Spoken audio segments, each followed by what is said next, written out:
Պաշտոնական Երևանը երբեք էլ չի թաքցրել, որ իրավիճակը սրվելու դեպքում կգնա Արցախի հանրապետությունը ճանաչելու ճանապարհով, ապրիլի 2-ից հետո այլ ճանապարհ չկար, համոզված է Վահրամ Աթանեսյանը։ Մինչև ապրիլի 2-ի ադրբեջանական ագրեսիան բաց էր հնարավորությունը, որպեսզի բանակցությունների ճանապարհով գտնվի բոլոր կողմերի համար ընդունելի լուծում։ Ադրբեջանական ագրեսիան այդ հնարավորությունը փակեց։ Անհրաժեշտ է վերանայել նաև հակամարտության կարգավորման մեջ կիրառվող գործիքակազմը, լարվածության 1 ամսվա ընթացքում հստակ երևաց, որ կիրառվող գործիքները իրավիճակը վերահսկելու համար բավարար չեն։ Ավելի քան 1 ամիս է փաստորեն պատերազմական իրավիճակ է սահմաններում եւ միջազգային միջնորդությունը որևէ կերպ չի կարողանում կամ չի ցանկանում, նույնիսկ չի էլ փորձում Ադրբեջանին վերադարձնել կառուցողականության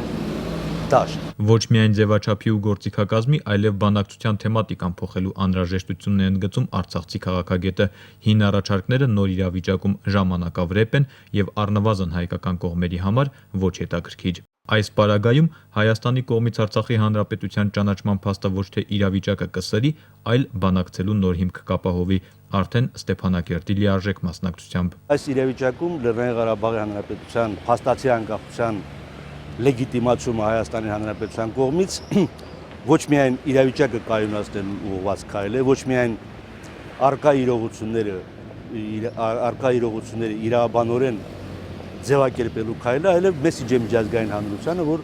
Լեռնային Ղարաբաղի հանրապետության անկախությունը արդեն իրավական տեսք ստացել է։ Ընդ որում անկախ ամեն ինչից ճանաչման թեկուզ եւ մեկ փաստով Արցախը միջազգային ընկալումներում այսօրվա կարգավիճակից եթե ոչ մեկ, ապա գոնե կես քայլ բարձր կընկալվի։ Արդեն խոսքը գնալու է մասնակիորեն ճանաչված երկրի մասին, որի իրավասուբյեկտությունը մի քիչ ավելի բարձր է, քան ոչ մեկի կողմից ճանաչված երկրինը։ Կհասնենք հանգրվանին թե չէ, Վահրամ Աթանեսյանը կանխատեսումներ չի անում, պարզապես հիշեցնում է, եթե այս հարցում Երևանին կարող են Բաքվի ողջախոհությունը եւ լարվածությունը թույլատնելու քայլերը ետ պահել, ապա Ադրբեջանը այս պահին դեռ շարունակում է միայն սրել լարվածությունը։ Այս պայմաններում Երևանի կողմից Արցախի ճանաչումը կարող է շղթայական ռեակցիայի, ճանաչումների շքերթի սկիզբը դառնալ։ Միացյալ Նահանգների 6 նահանգներ Լեռնային Ղարաբաղի հանրապետության անկախությունը ճանաչել են, Ավստրալիայի հարավային ուես նահանգը ճանաչել է, ժամանակին Լեռնային Ղարաբաղը այցելել Ուրուգվայի պարլամենտի նախագահը, այսինքն կան կետեր, որոնք կարող են հետևել, երկրներ կան, որոնք կարող են հետևել։ Նորեր Հովսեփյան, Մերուժան Հայրապետյան, օր